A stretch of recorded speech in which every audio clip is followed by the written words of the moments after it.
We've just had Chris Jericho's first loss in All Elite Wrestling. I'm Ollie Davis. This is Luke Owen. I think from what we've spoken about so far, we are on opposite sides of whether this is a good thing or a bad thing. It'll be interesting to hear what you guys have to say as well. So please get in your super chats because we'll be getting to those after this first discussion point. And of course, press the thumbs up button. Give us a subscribe. Leave a comment if you're watching on the on-demand version as well, and we'll try and reply to those later too.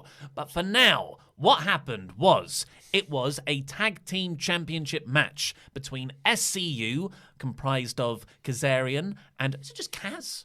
I believe they just call him Kaz. They just call him Kaz. Kaz and Scorpio Sky, which I guess they're the champions, right? It's not free bird rules where Daniels can hop in. No, because Daniels was taken out of the tournament. So the champions are Kazarian and Sky. The champions are Sky and Kaz. Yeah.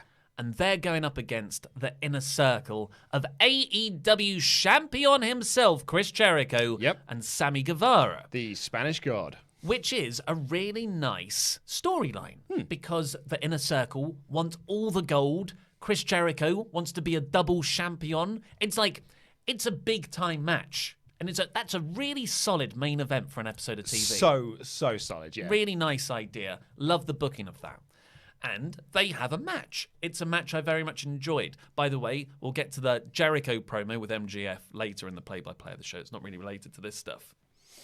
I really like, the structure of the match where it starts off Jericho being cocky, but then Sky just gets the better of him. He has to tag in Sammy. And I want to point out as well, because obviously it ties into the finish of this match, this episode was designed to be like, this is our next jumping off point for what is likely going to be our January pay-per-view. So it was like full gear or fully loaded, as JR kept calling it throughout the show. TLJR. He's gone on so much better there. Like, I can look past the mistakes because he is so good now, I think. He was a bit salty at full gear, though, or fully loaded, if you want to call it that. So, full gear is... Fully loaded on gear. That's very early noughties. That is, yeah. It's very train spotting. Full gear is now done and dusted. It's in the books. Let's start the next chapter of this AEW story. And one of the big parts of this was getting over Scorpio Sky. And actually, the whole tag tournament was about getting over Scorpio Sky. Because, even in a match he was not a part of, the opening tag match that they had between Jurassic Express and Dark Order, you had Jay on commentary going, the reason why SCU are the tag team champions is because of Scorpio Sky. And he was just and I fully believe that, and I think he's the reason why they won. And then this match itself was all about getting over Scorpio Sky and saying that he's the star of this team.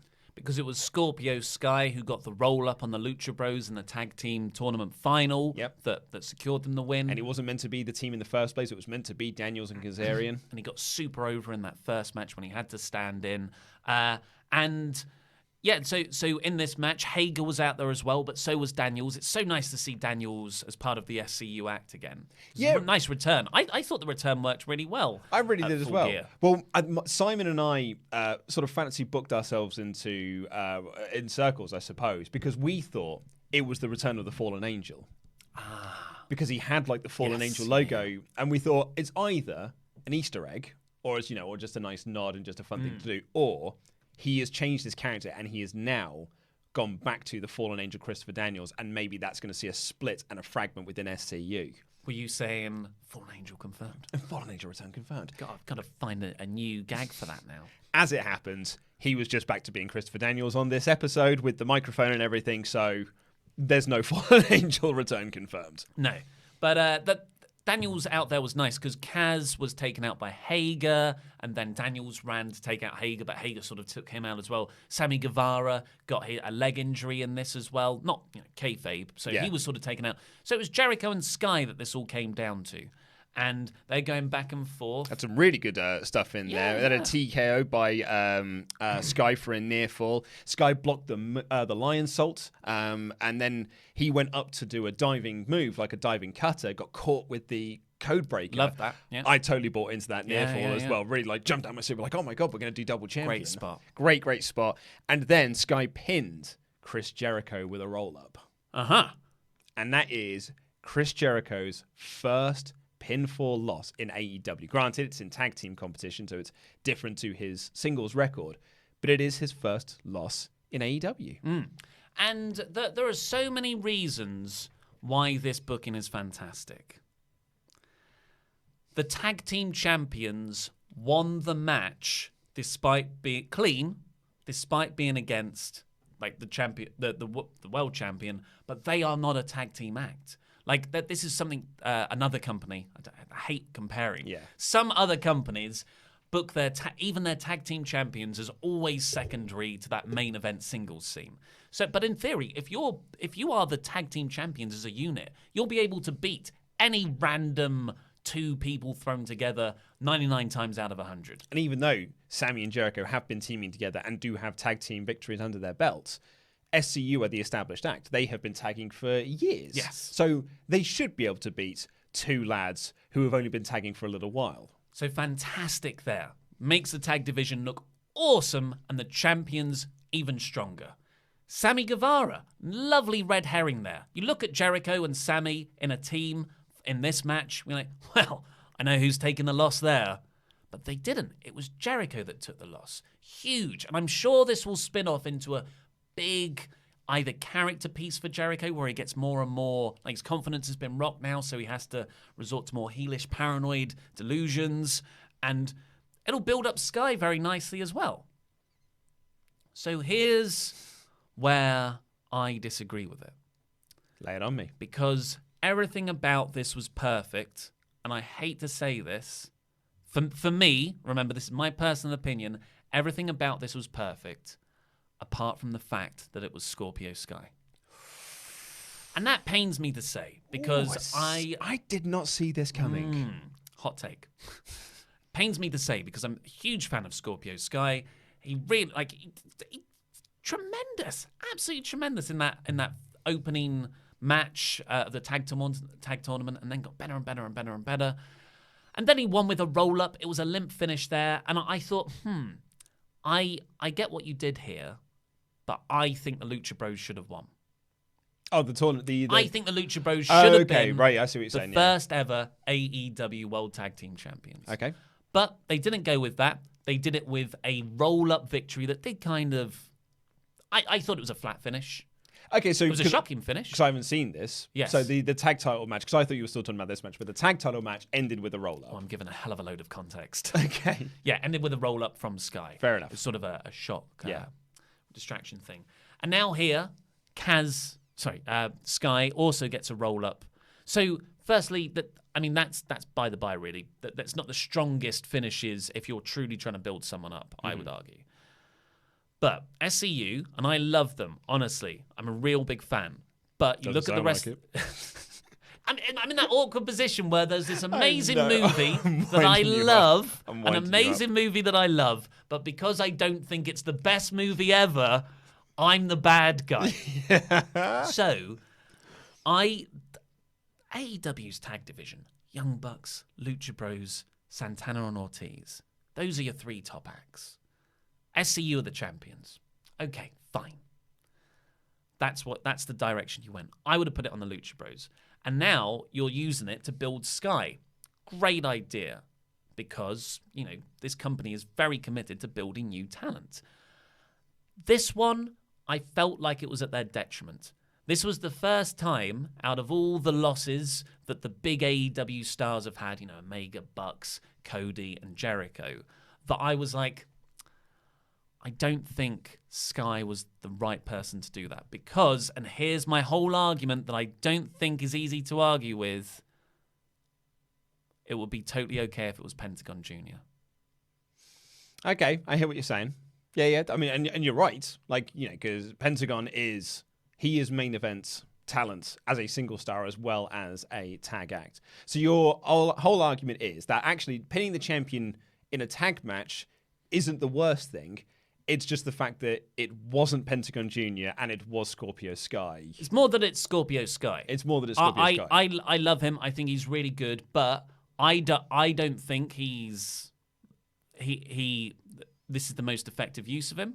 The pops that SCU and Sky get from the crowd, I don't think are they're nowhere near the level of pops that other people get. Mm-hmm. So I would go in that direction as opposed to going the sort of, I don't want to say safe, dependable route. I feel like an asshole right now talking about this. But I just think... Those checks really are going to bounce this week, I'm telling you.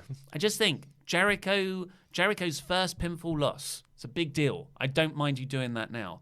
It should be against like a proper big money feud. And I fully expect Jericho to have a match with Sky somewhere and make Sky look like $1 million. And then 2 weeks, Sky will dip down again. I don't see Sky as a main eventer, even with a lot of push behind him. But Pentagon Jr., and there's even the story of Jericho turning up at All In dressed as Pentagon in the Kenny Omega match. Yes. There's a lot of context. I know it's going to sound like I'm just getting stuck in my own fantasy booking world. It does sound like you're stuck in your own, because your whole argument isn't... It should be Pentagon. Exactly. Your whole argument is it should be someone else. Yes. It should have been Pentagon, is your whole argument. Yeah. And that argument isn't wrong, but it's not to say that this decision is wrong either, just because you would have done it... I mean, actually, which is unfair to say, because we have oftentimes, I myself have often said, it's not the way I would have done it, as my personal reason why I'm not getting on board with it. So I don't think you're wrong on this, and I don't think you getting sucked into your own fancy booking world is the worst thing. However, from my vantage point and my sort of feelings on this, I thought it was a fantastic closing to the show. Really, really surprising, because, like you, I thought that, hey, if anyone's taking the pinfall in this, it's definitely Sammy, which will still give Jericho his first loss, but it's, and I'm not even sure, maybe he's lost a different tag match, but it certainly feels like it wouldn't have been a Jericho pinfall loss. I certainly didn't see that coming. But all I thought when I saw this was like, this is great. And this is great because we're doing quarterly pay-per-views. So... we're not going to be getting another show until January. We imagine January, May, August, then November, then we come back around to January again. So our next show is not until January. You can't really do your 12 weeks worth of booking, and 12 weeks worth of telling one story in order to get to this pay-per-view here. So what you've actually got to do is you've got to do these sort of mini feuds to build up and make certain episodes of TV feel like a pay-per-view in itself, or have a pay-per-view quality main event, title defense, this and the other. And I think doing a 4-week journey of Jericho versus Sky for the AEW Championship is not only 4 weeks of great television by the sounds of it, with some really good matches, and it'll end you would have thought, in a really good match that will make Sky look really good, and it raises Sky's stock. And I suppose my main counter argument to you is that Pentagon is already an established main eventer, but this could make Scorpio Sky appear like an established main eventer, and surely this option is better than the one you've already got. Potentially, I guess. Yeah, there is kind of daylight between the two options. I'm quite hard on my side, obviously. Which I don't think is wrong, by the way. Yeah. I think AEW. One of the main faults, weirdly, with AEW is that they're not giving their big stars enough wins. Yeah. And I'm just, but I've been in agreement with AEW. No, you've got to build the future. You've got to make these younger guys look really good. Look, Sammy Guevara feels like a proper main eventer now. Darby Allin. He can just step up in there and it doesn't feel out of place. And that's because of a fantastic job that they've done. However, I do think they should start building proper main event feuds now. Mm-hmm. Yeah. But they did have a main event feud. They just had one. To say Jericho and Cody. To start building one, I think, is a bit unfair when they have done. Yeah. I know what you mean. It's, yeah. Let's see what you guys think. Actually, before we see what you guys think, I put up a poll on the community tab this morning. First time we've done this because we don't usually like to go head-to-head, put NXT and AEW against each other, but I thought it'd be an interesting tradition to start on these Thursdays. Yeah, because we did it in sort of when we were still trying to work out this whole new Wednesday Night War thing. We were doing the AEW and NXT reviews sort of in about 4 minutes, but in the same video. We did it on that one, do a, which show did you prefer this week, along with a, score this for AEW, score this for NXT. And that has always been broadly an AEW win for the few weeks that we did do it anyway. Well, I guess that was in the early days before the NXT invasion. That's exactly it, yeah. But now we've got the NXT invasion of Raw and SmackDown. And I feel like NXT is now on this big upswing, and a very, very exciting big upswing. And that is reflected in the poll. So 9,500 people voted in this. So this is... That's usually way more than video polls. Yeah. 49% for Dynamite, 51% from NXT. That is neck and neck. Can't call that. No. That's Brexit. I mean, you can call it. NXT won. No. You can't call it. Referendum.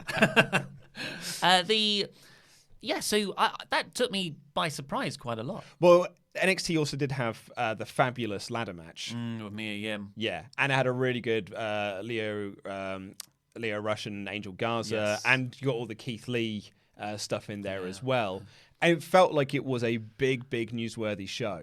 If you had to put your money on it, who do you think's winning the ratings this week? I actually wonder if NXT is going to get the win this week in the ratings. I really do think that. Like last week, it was super close.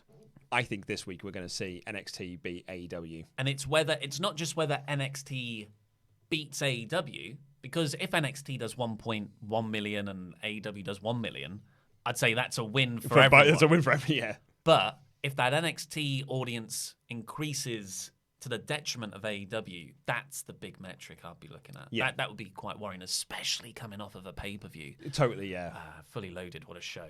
So let's see what you guys thought so far on the Jericho loss. Jobber JJ496. When you're having a blood feud fight and an Orange Cassidy is just standing there, you can say freshly beaten. Ollie, do you want to join my inner circle? Yeah, sure. I'm joining the circles. New Punk rants. It's good because it seems Chris Jericho is about to have a midlife crisis arc or something of that caliber. It sets up Sky well. I trust Y2J though. #GOAT. I thought Jericho's freak out after the match as well was absolutely fantastic. You know, ripping up the guardrail, smacking it with a chair, smacking the chair into the... It was an old WCW Jericho freak out. Yeah, it really put over the loss. Fantastic work from Jericho. Power Packers 90. Best part was Jericho recreating his WCW meltdowns. There you go. I think you looked ahead. I don't, honestly, I didn't know because it's in my notes. Jobber JJ496. Ollie, I hear what you're saying. Save Pentagon match. Are they saying to save the Pentagon match? Yeah, you can save the Pentagon match for later. Okay. Clifford Miller. Luke is trying to be nice to Ollie during the Scorpio Sky bit, much like the nice Asian man. Much like the nice Asian man was trying to be nice to Luke about chopsticks. #manners. So that is go listen to the Raw review podcast intro where I can explain that story. But that's a very, very good super chat. So let's get on with the full play-by-play of the show. Started with a recap of Full Gear. What a show. We haven't spoken about it. We haven't, no. But it was, I honestly believe come the end of the year, that is one of the shows we'll look back on and be like, that was one of the best shows of the year because it was just consistently great throughout. And while I really, really love all the AEW shows so far, I'm talking the big pay-per-view ones and All In last year, if you count that as well, this was so much more rewarding because I've got that weekly commitment and investment in all the guys and storylines. Exactly. I was so into that Cody Jericho match. And I knew the result. Oh, really? Yeah. Oh, I didn't know. Yeah, no, because I saw the show, because I got back from Japan, I was a bit groggy. I didn't really fancy just diving straight back into the world of wrestling. So I gave it a couple of... You call yourself a wrestling fan. fan. I gave it a couple of days before I got back in. So by the time I actually got round to the show, I'd already more or less seen all the results. But even so, I was still mad into it. I haven't really actually had a chance to talk about my opinions. I actually didn't agree with a lot of the booking decisions they made. Is it because you did very poorly in the predictions? No, it's because Pentagon Jr. wasn't more heavily featured. I'll come on to it in the MJF bit. But even it's AEW have so much good faith with me right now because they're consistently very logical and they improve. When I think, oh, that wasn't very good, it's like the next week they fixed it. So loads of leeway from me. But that means even when I don't agree with certain directions they've taken on the show, because they've told their stories to create 5, 6, 7 different possibilities. I'm like, oh yeah, but this one's still It's not my favorite option, but I still love all AEW and this new storyline. So that's the Scorpio Sky Pentagon Yeah. angle, really. It's just that we've sort of, because Lucha Brothers didn't win the tag titles, we've fractured off into this different timeline of events where we're getting this one, and this one's still great. Yeah. This one could have also been very good as well. Better. Or better. So what I really liked about this recap, though, was that they do the usual, here's the Full Gear recap, that they didn't include Omega and Mox's highlights because it was unsanctioned. That's what it was in my head. They didn't say that outright. Mm-hmm. Instead, they had a different video package afterwards. I loved this video pack. This was so good. Yes, we got a recap of Moxley versus Omega, the unsanctioned match from Fully Loaded / Full Gear. And it was, showing all the big brutal bits. And it made it look like, man, you've got to get the replay to check this out. And they were actually putting that over in the show as well, being like, get the replay, folks. Very interesting, actually. One of the comments we got on the Full Gear review that we did, that me and Simon did, saying that, do you think that AEW will lower their price points? $50 is too much to ask for a pay-per-view. And my argument to that was, we're in a quarterly era. Yes. I think the network has spoiled people in that there is a generation of people now that are just used to getting everything for $10 a month. Whereas like back in the day, only 6 years ago, you'd be paying $50 a month in order to get every WWE show. And sometimes they do 2 a month. So actually, I think them, asking $50 every 4 months isn't the end of the 3 world. months. Sorry, every 3 months. You're absolutely right. Sorry, I still had quarterly in my head. That's cool. It is an interesting business move, and I think it's the right one. Yeah, because WWE have looked at Spotify, Netflix, that gym membership drip feed of content, where the pressure's kind of off you having to deliver a consistently very good product. But what AEW is looking towards is boxing, and that's really the closest thing to professional wrestling in terms of how the business model is structured and how you get over stars. That's where the roots of the business are. So, and wrestling pay-per-views, that's how much they cost. Yeah, but it's also, now when you do these post-shows, these sort of like first shows after a pay-per-view, you can show these sort of highlight packages with the intent of not just, here's the storyline, it's also, you've got to get the replay. Replays are available.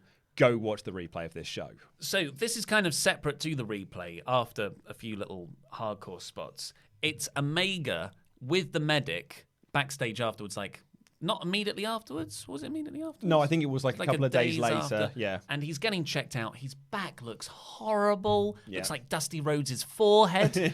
And he's got this black eye, which probably was made up. It didn't look very realistic.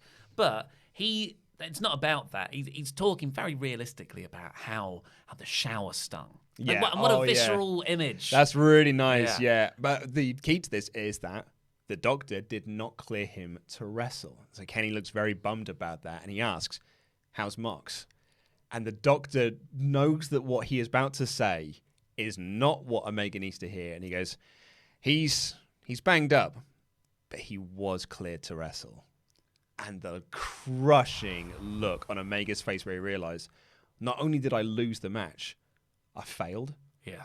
Because I can't wrestle, and he can. Low key, that is one of the best things AEW's ever done. Yeah, it was actually low key my favorite thing on the show. That little interchange, what a beautiful character moment. And you got to think that's coming from Kenny. Yeah, that's totally like that real nuance, attention to detail, and character shifts. That's totally within his wheelhouse and what he told in that Ibushi storyline in New Japan. Loved this. Fantastic. So good. And also Michael Nakazawa was there because he's a training partner of Omega, and that led into the opening match of the night, which was Jon Moxley versus Michael Nakazawa. Nakazawa was going to do comedy with the baby oil, but he's like, no, I'm angry. I'm going to beat you up because you've hurt my friends. Very quickly, paradigm shifts, and Moxley won. It was a nice transition into the paradigm shift. Yeah, it really was. It was sort of a step over. It wasn't the lift up. It was just kind of a step version. And then Moxley just goes off to cut this awesome promo. Night of promos. AEW Dynamite was this evening. It's a show of promo. And that's not that sounds like it's just promos. No, it's very, very good promo. The reason I said it was night of promos is it felt like after every single match ended, someone was like, pass me a microphone. Yeah. I've got something to add to this. I've got a storyline to start. Pass me the mic. The pay-per-view cycle has just restarted. I need to start something new. But it always felt natural. Mox grabs the mic and he just screams up the ramp. So that one counts, right? Great line. And he doesn't have to over-explain it. We all know what he means. Yep. That the unsanctioned match doesn't count towards his record, and he kind of resents management for doing it that way. And he says Omega's never going to be the same again, but he does respect him, which is a fantastic wrestling promo of putting over the guy in defeat. You look better for defeating the guy because you've made him look good. It's just perfect wrestling promo work. And then he says, no one's got the balls to step into the ring with me. I'm going to purge AEW till I'm the only one left standing, which is the first time I've had like a real clarified mission statement for Mox's character. Yeah, that's a good point, actually. Yeah, and it's really nice. Previously, it's just been, I am chaos. I am the purveyor of violence. Not disinformation. And he effectively issued an open challenge. Yeah. He keeps talking, and I'm just like, all right, can't wait for the interruption here. Can't wait for the interruption. He's just saying, if you come down here, you better have the ambulance on speed dial. Yeah. You better say goodbye to your wife. Kiss your loved ones goodbye and have an ambulance on speed dial. And then, but no one answers. And Mox just leaves. And it made me go like, someone is going to answer on this show, or it's going to be on next week's show. But I was racking my brain of like, who is it going to be that's answering? And then when the match happened where we got the answer, as soon as that person came out, I was like, I was like, I hope it's him. Yeah. I hope it's him that answers the challenge. It's because I was sitting there going, and I'm being conditioned to get this quite fast-paced booking, which really isn't my preferred way of doing things, where, someone would interrupt him right away. And so I'm like, I wanted it right there, but I didn't need it. Yeah. I needed the thing that came that's later. good. Yeah. But Moxley here just genuinely felt dangerous. Yeah. Like, he genuinely felt... Like, I stopped thinking about him as a fake wrestler. I was like, oh, crap. Yeah. He's had a great year in terms of his AEW. I mean, you could look at the injection in the butt stuff as probably not a great start to the year. But I think since Mania, or since May, he has been just like, he went on a tear through the G1. Yeah. I think he's been on fire in AEW. I think he's had a great year. This year alone, he nearly had a feud with Nia Jax. After that, we got Dark Order versus Jungle Express. Jurassic Express. What did I say?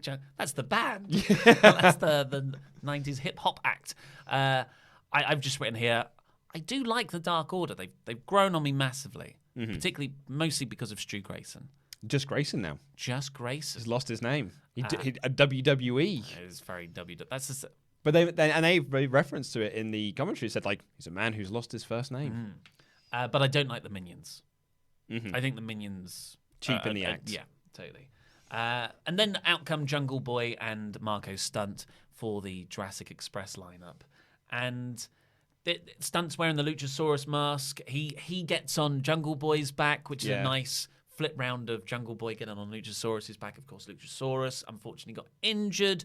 For the first week, wasn't it? Well, it was the second week, so it was when they were going to start the tag title tournaments. Like second or third week or whatever it was. But it was just before their tag tournament title match against the Lucha Brothers. And it like totally sucked for Luchasaurus because he got so massively over at Double or Nothing in the Casino Battle Royale. And then just became one of the most consistent. He just got more and more over as time went on when AEW were doing these shows, to the point where him and Jungle Boy became like, they're one of the biggest tag acts they've got in this company now. And they've got, I think they had the biggest selling t-shirt as well. It just felt like this was their moment. And I think had Luchasaurus not got injured, they might have got further in the tournament. Oh, I totally think so. Even though they were up against the Lucha Brothers in the first round. And with that gimmick, which is just, I can't believe no one's done that gimmick before. Yeah. You're always going to be over. Add to that, he looks amazing. He's so tall and just muscular. And he's a really good wrestler. Yeah, I mean, I thought you were going to say he's a really good-looking dude because he is a handsome dude. Underneath that mask, he is a handsome dude. He is, and we're trying not to do this too much in the show. If he'd gone to WWE, because he's so handsome, they're like, take the mask off. Yeah. You need to get rid of that mask and get rid of the dinosaur thing and just be... Do you know what you need? Some suspenders and a little hat. Oh, yes. Give you the Andrade push.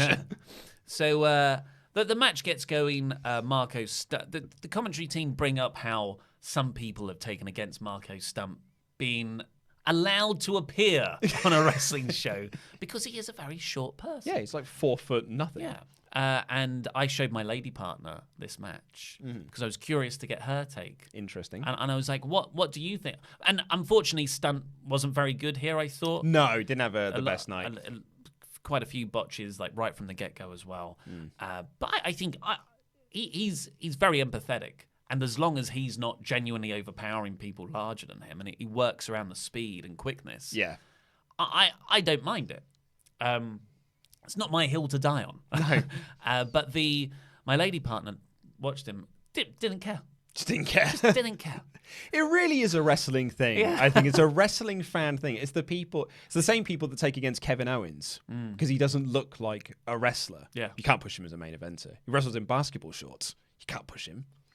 He doesn't look like Batista.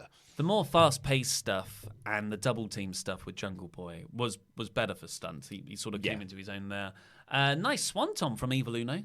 Yeah, nice one. And I really liked Grayson's one to the outside, doing something like the Eddie Guerrero sort of like slingshot senton, but doing it to the outside of the apron. And actually, I know you're not keen on the minions. I did like them all line up alongside Grayson to do the hand thing. I thought that was a really nice touch. But Stunt's worked over for the majority. Jungle Boy gets a really good hot tag and huge pop for Jungle Boy. Slightly botched finish, but it ends with the Dark Order beating Stunt. Yeah, they hit the fatality for the win, which is a cool move, actually. And then Evil Uno gets on the mic. Yeah, and this is the weird thing about Dark Order. I need to call them Super Smash Bros. Then I always figured Grayson's the leader. Even though it's Uno who's the one that sat in the throne. Oh, really? I always pick it. And it might just be because when I saw Uno, I was like, he's probably not going to be talking. And it's going to be Grayson's going to be the one to do the talking. And then when Uno cut the promo, I was like, oh, of course he's the leader. He sits in the bloody throne. Yeah. Yeah. I'm an idiot. I'm a classic idiot for not seeing this. But he offers Stunt a minion mask. And Stunt nearly takes it as well. The Jungle Boy gets in. No, and then the Dark Order start beating him down. But then out comes Luchasaurus. The crowd picked up. As soon as they were being beaten down, the crowd started going, Luchasaurus. And they started chanting for him. And I thought he was injured for a while. Yeah, they said he was out till January. They thought he was going to be out till January. But he made his shock return here, just walking down to the ring, just slapping these minions left, right, and center, or the creepers, I think they're actually really cool. And then at one point does a headbutt as one of them dives at him. Headbutts him out of the air.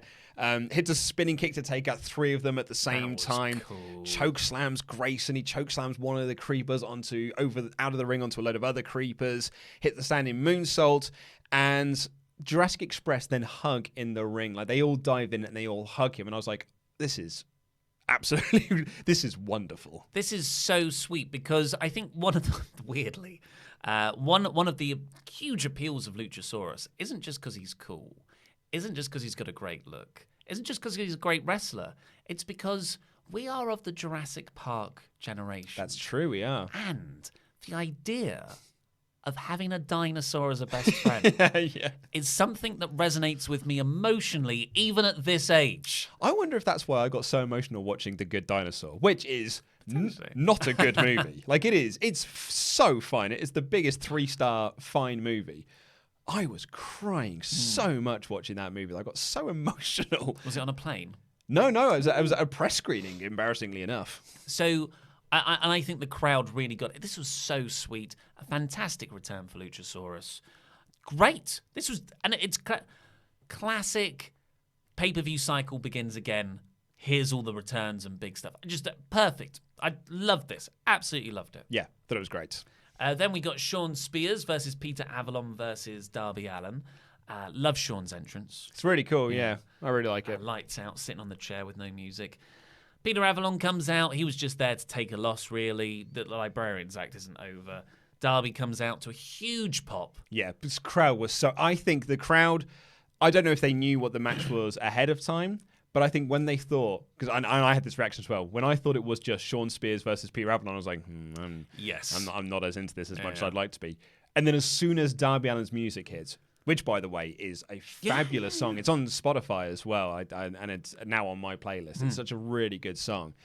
As soon as he came out, instantly, I was way more into this match. And that was when I was like, I hope it's Darby Allin that answers the Moxley challenge. I really hope it's Allin.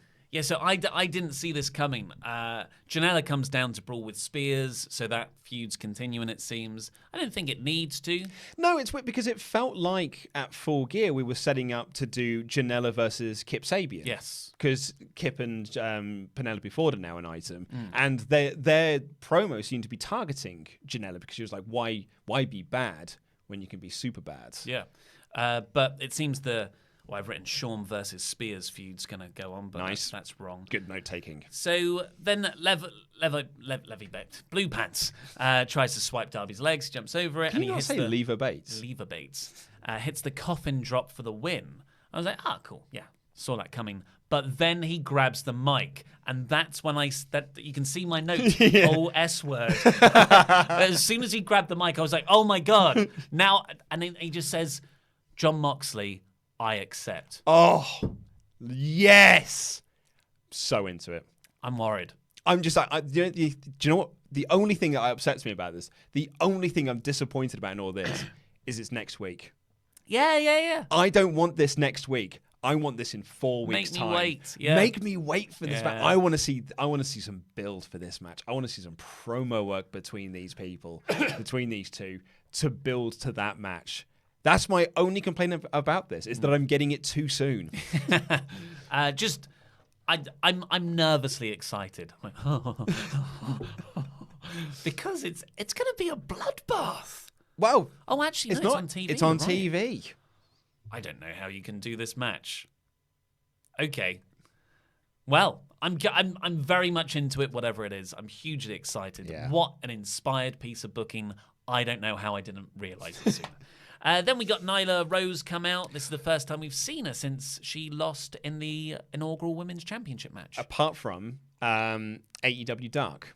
And that felt like that was the other big point that they wanted to do on this show, was put over how important AEW Dark is, and picking up victories there is just as important as picking up victories on Dynamite and on pay-per-view, because I have seen a few people be like, well, this doesn't make any sense. It's like, but if they got wins on AEW Dark, which is then set up stuff down the line. So I think what AEW have realized is that we need to try and promote Dark more to get people watching it and see how important it is in terms of this. Because actually, I saw someone because I think the Young Bucks, I think it was Matt Jackson, tweeted out saying like, this week's AEW Dark is can't miss. And someone tweeted him saying like, why isn't it on Dynamite then? And he replies, because we want to make Dark can't miss TV as well. Yeah. Which, if you've got AEW Dark, that's been one of the main criticisms since Dynamite launched. Promote it on Dynamite more. Yeah, totally. That's exactly it. My problem comes a bit further back in the process than that, though. We don't need more wrestling.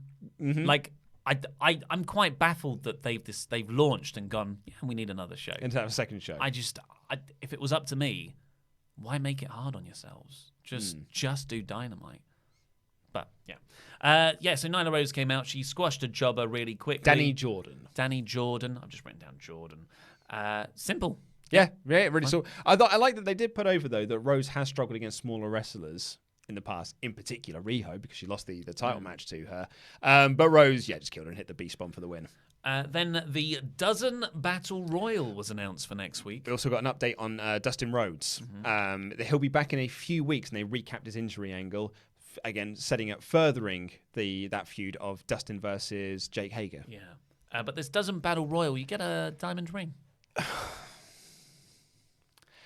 I like the medal stuff from last week. I don't really... What was this medal stuff last week? Oh, so last week... I didn't see last week's show. Yeah, sorry. So it was essentially a bronze medal match. Oh, wow. Was there actually medals for it? For the tag title. I know they've done Dark Order versus Private Party, because that's how Private Party got into the title match. They got bronze medals. Yeah, it was the bronze medal match. Okay. I really liked that. It's something that initially sounds naff. But I've got so much faith in this company. By next week, I might be like, well, hey, this is great. Yeah, I mean, I don't know. It's the Dynamite Dozen Battle Royal. It's a 12-man Battle Royal, and the final two will have a match, and at the end of it, they win a ring. Maybe it's just because I have zero interest in wearing a ring. apart from my wedding ring. This is the only ring I've ever owned in my life. So maybe it's just that I don't see the appeal. But then again, I suppose if you're a football fan and the idea of getting a Super Bowl ring Hall of Fame ring. or a Hall of Fame ring is a big deal, it doesn't really appeal to me. So I'm like, Green Lantern. well, if it gave you the power of the Green Lantern, I might be in a different position. Then we get Ali. I think this is a Dynamite debut. Yeah, Cena? yeah. I think she might have. I don't think she has been on Dynamite. No, because she kind of brings that up because they've been saying that she's been getting wins on Dark again, pointing over, trying to get over the importance of that. And by getting those wins on Dark, that's been climbing her in the power rankings. And she now wants to transition her wins from Dark onto Dynamite. Got off to a bad start here because she got completely wiped out by Awesome Kong. Yeah, Awesome Kong did the thing she did on the Full Gear, the fully loaded pre-show, where she comes out with Brandy Rhodes, chops off a bit of Ali's hair, puts it in her belt. Ali's number 4 in the power rankings, yes. Apparently. This was a bad week for the women's division. The Nyla Rose stuff was fine. It's a squash match. She's back on TV. I wasn't really emotionally invested in it at all. And Ali, I was like, oh, you're number 4 in the power rankings. I haven't seen you for a while. Because you're not watching AEW Dark, and man. then the Awesome Kong Brandy Rhodes stuff, which it just doesn't do anything for me. Okay, it's interesting. And it was all like, it was all for a promotion that's like, look at our amazing women's division. I think you put it on a podcast recently, and I completely agree with you where you said the women's division is currently lip service. Yeah. And I think that nothing highlights that more than the fact that the first pay-per-view women's defense was against Emi Sakura, who had two TV appearances, one of which was a tag loss where she took the pinfall, and then she was getting wins on Dark to set up a win that she got on TV, 3 days before the show aired. I don't think, and as much as Emi Sakura is great, and there's a lot of history between her and Riho, there was zero build to it. Yeah. I mean, I will say at least there's some build now. We're getting a storyline in the women's division, and that's good. I just think that it's a women's division pulled in 2 directions. You've got what Omega wants to do with all the Joshi wrestlers, and you've got what Brandy Rhodes wants to do, which is voodoo stories with Awesome Kong. Is it a voodoo thing? I don't know. It certainly harkened back to that with the taking of the hair and the VTs that ran beforehand. And the veil. Okay. Well, I haven't seen the VTs that they've done because I think the VT started while I was away. Yeah. For Awesome Kong and Brandy Rhodes. The last Brandy Rhodes thing I saw was the one where she interviewed the interviewer. And yes. So the week after that. Right. Okay. The women's division just. It's like I like Rio matches. I like Jamie Hayter. Everything else is a bit lackluster, unfortunately. Well, yeah, I mean, I said this in the Full Gear review as well. I was actually really disappointed in AEW's build of Bea Priestley versus Britt Baker. Yeah. Considering that started at like Fyter Fest and you had so much kind of story to build up from there. And then to build into, they did it All Out where, Bea Priestley cost her the Casino Battle Royale and then nothing was done on TV. Absolutely little for it was done on TV. And then they just had a match that was on the pre-show. I thought, what a waste of time. So after this, however, after it wasn't the best. After the Darby Allin stuff, it was like quite a pretty, not rubbish 20 minutes, but a flat 20 minutes. But then out comes Le Champion. He comes out, he cuts an in-ring promo. He's the greatest of all time, baby. He wants the thank yous from the people that matter, not you assholes in Nashville. Yep, lovely stuff. Because he had to turn the crowd against him. Yeah. And then the lights cut out. And you're like, here's Cody. It's the Cody entrance. I love Cody's entrance as well. It's like the Darth Vader. I always think of Darth Vader's that opens up. Yeah. And it's MJF. I That son of a bitch! I got worked here. I got worked! I totally got worked here because I was like, Cody's coming out. Cody's going to come out and he's going to be the bigger man and he's going to say, yes. You know, I lost. I'm not going to challenge for this belt again. They're going to have this, and that's going to be the start of Cody's next storyline. And when MJF was standing there, and the crowd, when they realized nuclear levels of hate, MJF is pure heel. He is what Sami Callihan was last year. Remember Sami Callihan, 2018 Sami Callihan, Tommaso Ciampa, 2018 Tommaso Ciampa, of just like, I'm not cheering you because you're cool. I'm booing you because I don't like you. And that is what MJF gets. This crowd do not like MJF. And this internet critic here does not like MJF. As a character. Well, actually, no, because I interviewed him as well. He was a dick to me. It was fantastic. The only thing it could have done with, in my opinion, is a record scratch. Do you know my favourite part of this, though? I'm here to show the world. It's because it's not like MJF's music starts playing. It's still Cody's song. Like, it's still his American Nightmare song. And he starts doing the Cody entrance. He gets to the end of the road, so going, oh, come on. Pulling a stupid face. And it made me go like, that's an important entrance to me. I know. You dick. He worked. It's brilliant heel work. It's so good. It cuts to individual people in the crowd. This guy just goes, boo! Yeah. Usually I hate these isolated shots to single people in the crowd, and I think AEW need to stop it fast. It's a Kevin Dunnism that has no place in a serious wrestling show. Agreed. But they did it. They hit a few winners here. Well, this is it. The crowd reaction shots is you bat 100 and you hit 2. Yeah. And there's 98 that are on their rubbish. phones. Yeah, they're on their phones, not reacting the way you want. But when you do get those 2, you're like, oh, actually, yeah, some of those were really good. Miz Girl, like, that's a winner. Undertaker guy, that's a winner. And then it's like, everything else is bad. The guy cheering when Roman Reigns said he was going to quit or something. Yeah. So, MJF, this is where So, I loved the Cody Jericho match.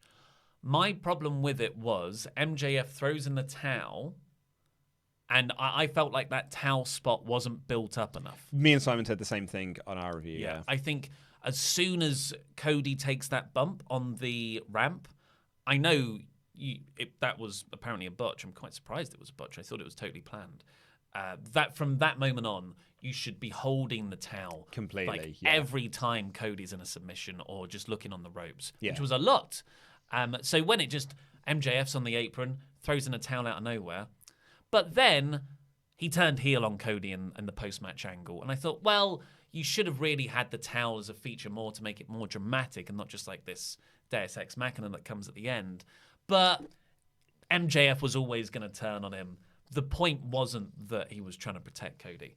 But in MJF's promo here, he said that he did throw in the towel to protect Cody. Yeah, it was. Yeah, so he says that people don't like him because he threw the towel at him, but he did it because he was saving Cody's career. And I thought, actually, I do think this is quite nice, really, because he talks about how Cody is the real villain and how Cody is trying to make him seem like the bad guy in all of this, when actually MJF was doing not the right thing by Cody, but like, I've added years to your career. So really, you should be thanking me for what I did, as opposed to trying to paint me as the bad guy here. I guess, yeah. I was just a bit confused. I didn't think it was the neatest told story. It's not the neatest told story. That's super nitpicky, by the way. Yeah. But it's still very good. On a WrestleTalk video. But and for me, we're on a... yeah, no, and really for me, it's like I've got to sort of like, it's only really through this sort of discussion period that I'm working out that rationale.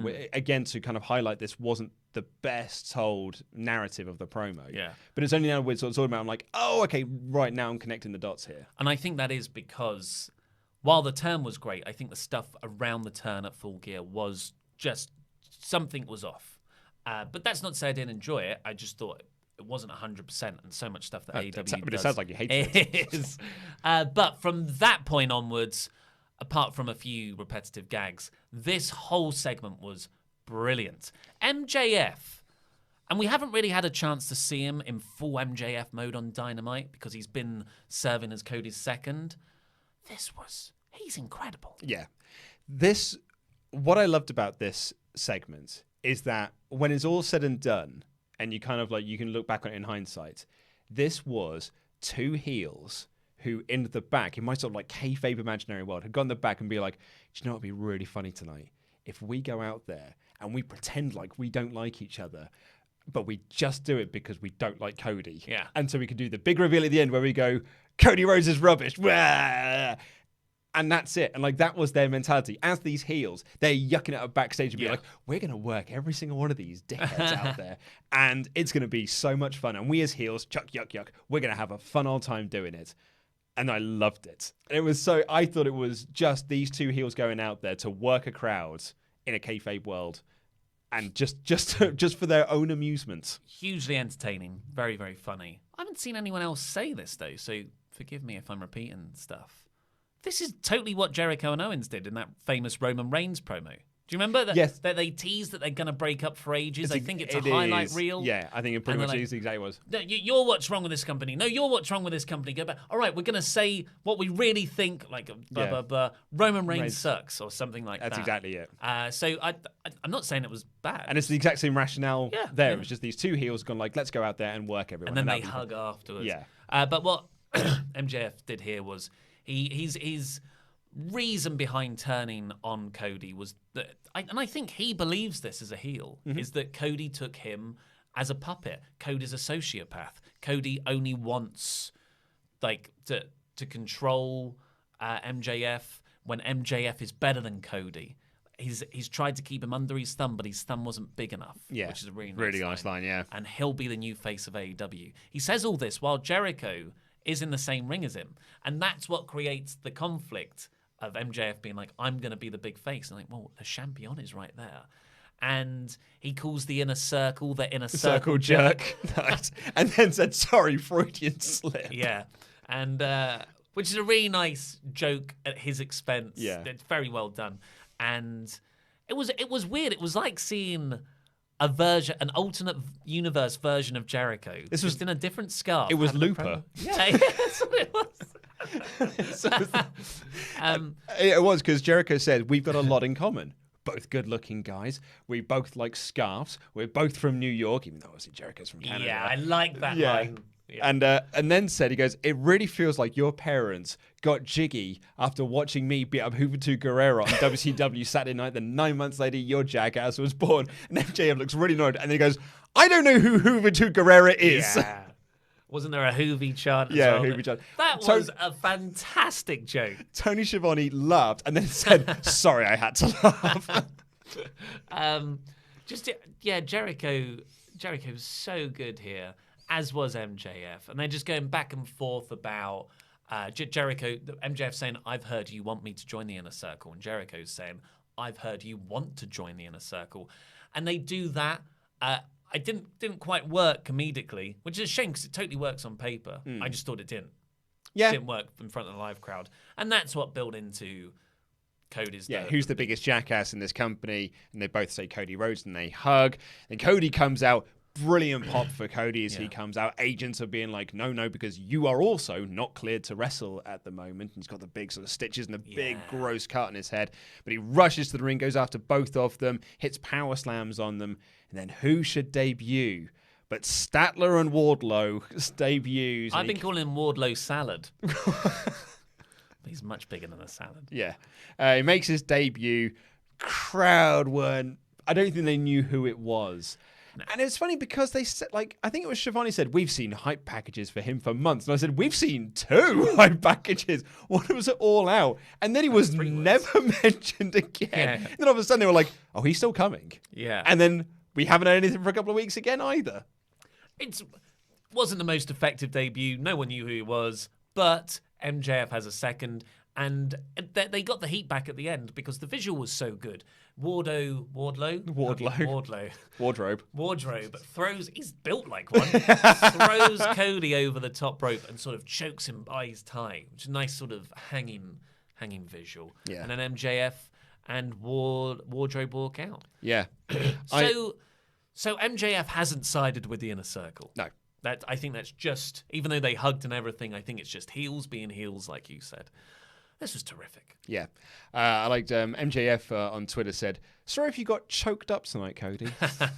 Also, really nice visually for this beatdown, this Wardlow beatdown, is that Cody's wounds was reopened. Where he got the stitches, it reopened, so he was bleeding from the eye again. And I was like, that's really nice because that's Cody being a hothead and being like, no, I know I'm not cleared to wrestle, but I really want to go out there and beat them. And in the process, has effectively probably added another week onto him not being cleared to wrestle again.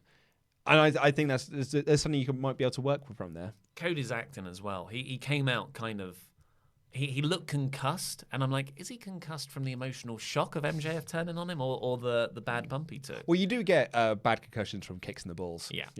That's where everyone's brain is. Well, there was the dive into the center of the earth. So after this was Hangman Page versus Pac, which is like the fourth match I think It's the fourth match, if you include the WrestleGate match. Yes, it is. Yeah, because there was the WrestleGate one, then it was the first episode of Dynamite. There was one at all. No, there was no, of course, because Page was facing Jericho. So it was WrestleGate, first episode of Dynamite, Full Gear, then this one. And because the first one was a draw, effectively it was a no contest, and then Pac won on the first debut of the debut episode of Dynamite. Page won at Full Gear. This was the rubber match, the actual rubber match, even though they kept calling the match at Full Gear the rubber match. This was the actual rubber match. Well, I guess do they count the WrestleGate one as canon? I think not as canon, but as sanctioned. They did at Full Gear, and are now appearing not to. We'll see where that goes, but because they've wrestled quite a bit already. They can just go straight into the big moves. Yes. This was a Paul Heyman booked match. Yeah. From the very first moment, Pac hits this huge moonsault, the Page moonsault to the outside. Nice touch in that, yeah. And it was just because you've got so much stuff to work with, pre-existing spots. They beautifully wove that into the narrative of this match, where there was one point where they're outside, they're by the chair in the corner. Why is that chair always there? Pac's going to hit the brainbuster on it. Oh no, Page suplex right into the ground. Yeah, he hits a brainbuster instead. They did a lot of like the not repeat spots, but callback spots. Yes. They went to do the distracting of the referee, the low blow, but he caught him. But this time Pac was ready for him to catch it, so he could capitalize on that. Some really, really nice stuff on this. Simon and I talked about this on a Full Gear review. I loved the Full Gear match so much, and I said it was the best match these two have had in their series. I agree. I didn't want to see it again. Like I could have, moved on and gone to see other things, but I actually thought this was really, really great. And Pac getting the win and establishing that he won the series, I think is put a really nice full stop on it. And I'm interested to see where these two go next. Best of 7 tag team.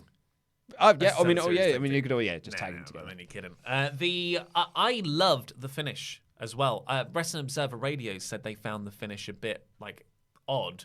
I thought it was wicked. It was just, and because there was where did it get to? There was a huge buckshot lariat from for a near fall, Page, and then they get back in the ring, and then Pac sort of uses where the referee is to just put Page a little bit off his footing, and then he hits one kick to the head. It was like a pumper kick, wasn't it? Yeah, a that's bicycle it, yeah. kick. And then another. And then Page is down on the ground. He looks knocked out. Pac runs down, just starts stomping on his head. The commentators put over that this didn't need the Black Arrow and the Brutalizer. They said he's been out since that kick. Yeah, they were saying the referee should stop it. I love knockout finishes. I don't. It's such a big, impactful way to end a match. I don't know why wrestling doesn't do it more. Yes, but he kept going back and stamping on the head. The referee would pull him off, and he was like, "No, I'm just going to go around and just start stamping on the head again." Eventually goes up, hits the Black Arrow to the back. Page hasn't moved, and then just locks in the Brutalizer. Page has been out for some time at this point, and the ref's just like, "Okay, now I'm going to call it." There's Tony Khan better have an inquiry into that referee. If that was UFC, that'd be like everyone would be up in uproar. Why didn't you finish the match? I love this finish. I thought it was really good, and just the viciousness of going from the Black Arrow straight into the Brutalizer when the guy's already knocked out. And there was this really, really good Excalibur line, I think it was. Shivani says he wins the match, he wins the series. Are you happy? And Excalibur just says he'll never be happy. That's Pac's character. Yeah. And then very quickly, we'll run through this because we need to get to the super chats. And we've got Laurie and Simon, of course, coming in right after this to do NXT. It cuts backstage to a brawl with the Young Bucks and Santana and Ortiz. This feud must continue. And I think they were embarrassed after their win at Full Gear because the Rock and Roll Express came in, did that fantastic Canadian Destroyer and dive. I'm just gutted we're not getting Santana and Ortiz versus the Rock and Roll Express, which is what I thought we were going to get. Although, as Simon put it, it's just like essentially they need to be Weekend and Bernied into all of their matches. They basically need the Young Bucks attached to each one of them to be like, and now we're going to go over here. But it was a fun brawl backstage. Ortiz dived off a forklift, and then him and Nick Jackson were fighting, and he throws Nick Jackson into a toilet. And Orange Cassidy is just standing there, and he doesn't move. The crowd pop massively for it, and Ortiz just walks up and just slowly closes the door.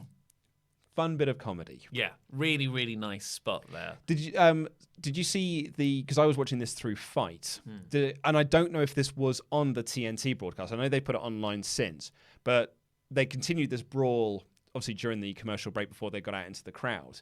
There was a point when Ortiz and Matt Jackson, I think it was, or might have been Santana and Matt Jackson were fighting. They fight past John Moxley. Yeah. But John Moxley is just like sat on a crate and just watching the fight and not doing anything. And just like, and like they put it brilliant. It's like, some people just want to watch the world burn. Yeah, it was really cool. Nice stuff. So then it goes to the main stage, and I love the sock full of pool balls as a weapon. Yeah. Sort of what's the Ray Winston movie? Where it comes from. Who's your daddy? No, I can't remember. That's Ray Winston movie as well. Oh my god. It's very early on in his career. But he takes out Nick's leg with it, the leg that was injured at Full Gear. And Sexy Beast. No, it's not Sexy Beast. Oh, that's what I was thinking of. No, it's Scum. Oh, okay. But he, then one of LAX, can't remember which, spray paints the bit of the stage with a circle, and he puts Matt through it with the powerbomb. Brandon Cutler runs out to stop the Nick beatdown. Ortiz and Santana beat him up as well. Private Party run in to separate all of that because Ortiz and Santana are taking on Private Party next week. And that's when they announce Allin and Mox as well. I like this beatdown. And I'm a big fan of having a show with here's a bit of comedy, here's a bit of this, here's a bit of hardcore.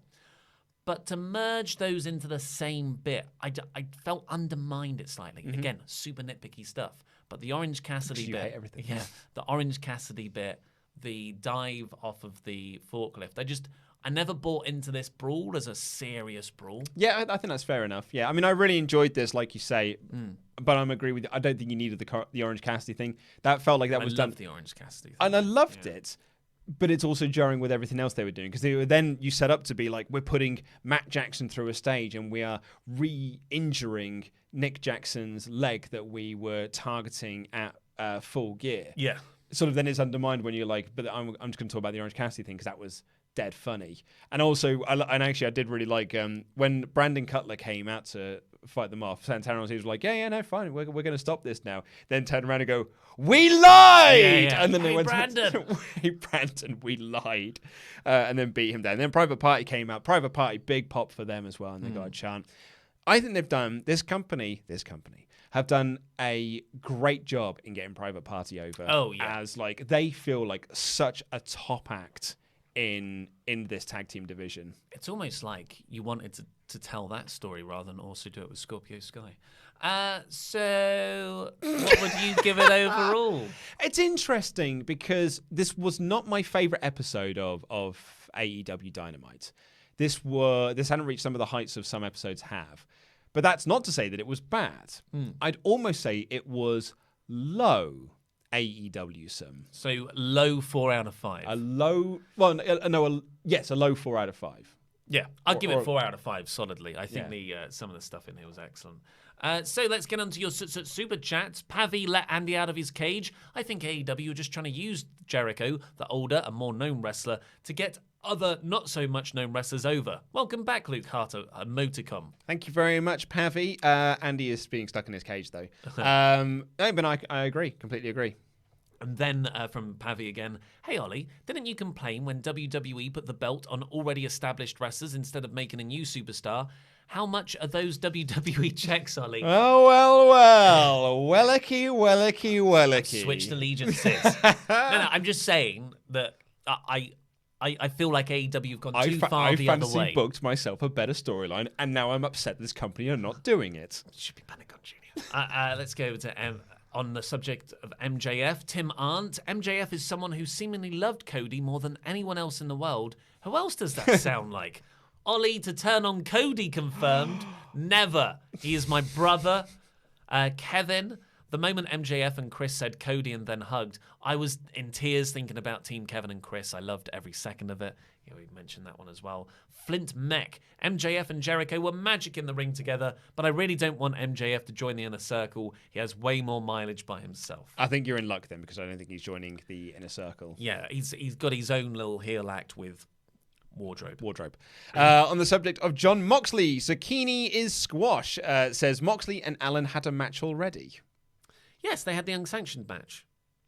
Did they? When? At one of the pay-per-views. That was against Janela. Am I getting my hardcore wrestlers mixed up? You are. You carry on. Let's see if I can find Voice of Jamie with a very generous donation that says, love your content, lads. I think Moxley is brilliant, but could Jimmy Havoc beat the psychopath? I'd really like to see Jimmy get used more in AEW as well. But again, this feels like this company are taking their time in picking which styles they're going to be pushing for. So like at the moment, if like there appears their focus is on Darby Allin, maybe even Luchasaurus, Scorpio Sky, Private Party, Sammy, and we'll build those up there. Then it starts on your next crop of people, and Jimmy is going to be part of that crop. So the only one I can find is an Allin versus Moxley match. I do remember this now, back in June. Not for All Elite Wrestling, but for new. Ah, right. Yeah. Northeast Wrestling. Yeah, Northeast Wrestling. Okay, so it wasn't an AEW. It was. Yes. AEW Miscellaneous, that's an Ollieism. New Punk Rants says, forget the MJF heel turn. What about the Omega turn? He's going to go heel. AEW needs the cleaner, and I'm here for it. Heel Omega is phenomenal. BBM. Well, yeah, I much prefer heel Omega, but he's impossible not to cheer when he's heel Omega. So what is he? Is he we'll see. I don't think he'll turn heel soon though. Nathan, the Alpha Wolf Vela says, but what about or what if? Never mind, you're right. I think that's agreeing with my logic of Pentagon Jr. Jose Quinde says, imagine pay-per-view is on Chinese New Year for OWE. That would imply them doing a show out in China. Tony Khan has said their first market they're going to focus on is the UK. Yeah, apparently we're going to be doing a UK show or UK shows next year. He said hilariously actually, in the post-show media scrum, he said that they want to do shows in Canada and London. Yes. Not the UK, just specifically London. The Real YT says, no, $50 is a lot for forks on a fixed income. A lot of random-ass comments. I don't know what that means. Yeah. Dwayne Cooley says, though PNP and the Young Bucks should be serious and has had way too much comedy, I busted out laughing when Orange Cassidy was using the bathroom. I know how to use the bathroom now. Joy emoji. See, we sideways. Yeah. He was just standing up. Dan Sky says, now that Cody will apparently never be AEW champion, do you think the same will be true of the Bucks and Kenny as well? It's from Dan Van Sky. So this is the interesting point that AEW don't want to do a TNA and have the people who are booking the company winning the belts and all of their mates winning belts. You know, essentially what Hogan likes to do. When Hogan is in charge, he's just like, I'm just going to bring all my mates in and I think they're all going to win all the belts and we're going to have all the money and there's going to be a grand old time. And Jarrett did that a lot. He was champion forever in the early days of TNA, even though he wasn't the most over heel. And AEW have gone in the complete opposite direction of just like, we're never winning any of the belts. I think Kenny will, though. Yes, I think it's a matter of time. And I time. think the Bucks will, too. Because that Kenny-Jericho feud has got so much history behind it. That would make sense. New Punk Rant says, to be fair, it took like 40 years for WWE to have a good women's division. At least AEW has good talent. The rest will work itself out. It'll get better. Yes, but AEW's problem there is that they were very vocal about how they're going to... You know, it's one thing to not say any of that and then just slowly start building it up. And everyone's like, man, they're doing a good job with the women's division. But to set the expectation of, we're going to have the best women's division in the world, when you kind of know that WWE have already signed everyone, is a little... I mean, I'm imagining it's optimistic, but it was misguided optimism on their part. I don't think the problem with AEW's women's division is the talent. The problem is that they're not in any engaging storylines. There's that as well, yeah. That's where AEW's women's division is completely falling down. Pile Driver Gaming said, I've loved almost everything about AEW so far, minus the many lights out moments before people's entrances. It feels to be repetitive. Because you've got it for Cody, you've got it for Shawn Spears. Shawn always gets me. Like, I think something big is going to happen. Yeah. Huel DDA says, AEW Dark is genius. There's a huge international wrestling fan base out there and won't have access to traditional TV. Why wouldn't you create a show they can see? Especially if you don't even have to book a separate venue. Well, thank you very much for your generous super chat there. I would argue that just make Dynamite available for them then. You can get it on Fight everywhere pretty much. And if those other markets are so much of a desire, you put it up on YouTube, geo-lock to those regions. Anton H says, MGF plus wardrobe equals Jericho plus Jake Hager, Control-C, Control-V. A little bit. Yeah, a little bit. I can see that, yeah. But maybe that will be a funny standoff moment at the Spider-Man movie, especially if Jericho's got a scarf on too. Jobber JJ496, Ollie Davis' #1 fan, says, loved how ex-LAX targeted Nick's legs and put Mac through the stage, targeting his back. Yeah. The Young Bucks selling, well, I never. We know they're actually very good at selling. Yeah. And just to finish off, some WWE and WrestleTalk miscellaneous. The crowd for Garza versus Leo was absolutely amazing. That was the opening match for this week's NXT. Apparently it was an absolute corker. And that Full Sail crowd is always hot. And on WrestleTalk, Andrew A., level your intro and podcast levels. It's too loud. Is that the intro chat or the music itself? That was, I forgot to feed this back to you actually. That was one of the things, the podcast music intro is both too long and too loud. It's actually feedback I'd already given myself. Excellent. Yeah, I'm already on that. I've been on it for a while now. There we go. And Dan Walensky, Ollie turn heel. Clap, clap, clap, clap, clap. Ricky Steamboat. I'm the forever baby face. So thank you very much for all of those wonderful super chats. We're going to do the Patreon shout outs now to our excellent $25 a month or more pledge hammers, but stick around on WrestleTalk because very, very shortly, like 5-10 minutes, we'll have Laurie and Simon in here reviewing last night's NXT, which was apparently just as good as Dynamite. And if that's anything to go by, that means it was bloody excellent. Absolutely. So thank you, the man who wears the gold, the man recognised by SWAF Nation International as the 24/7 champion. Our legend. Our legend. Absolutely. The redneck Dennis Hicks. Yeah. Come on. Michael Plowman. That's his name. That name again is Michael Plowman. I do feel like we need to change that to crap gimmicks own Michael Plowman. Matt Taven and Dalton Castle endorsed. I hope you watched that episode, Michael. I actually saw that bit in Heathrow Airport. Yeah. Because I saw that you'd gone live and we were just waiting for our gate to be announced. I was like, I'm just going to watch this for a little bit. And it was Matt Taven freaking out over the name Michael Plowman. And his great line is like, it's perfect. He's a babyface in the winter. He's a heel in the summer. Join him, John Iowa. Yes, join him indeed. Big bad Blake Lloyd. Always big and he's bad. Martin Santoya talking to me. You're talking to me.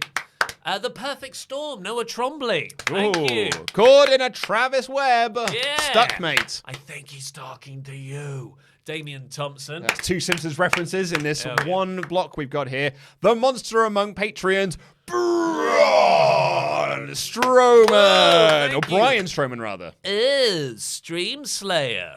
Yes. And Andy Datson's single greatest contribution to this channel, so handsome he makes all the boys Joe Ellis. Joe Ellis, thank you ever so much. Please click the videos that have just appeared on the desk to catch up with the latest awesome WrestleTalk things and press this button to make you a pledge hammer on Patreon. Go over and watch Pete's news that should have just gone live about the CM Punk stuff and the Jordan Miles stuff. It's what? big. CM Punk returned? Yes, what? Go over there now and then come back here because we'll have Laurie and Simon doing NXT. I've been Ollie Davis. This has been Luke Owen, and that was Dynamite, baby.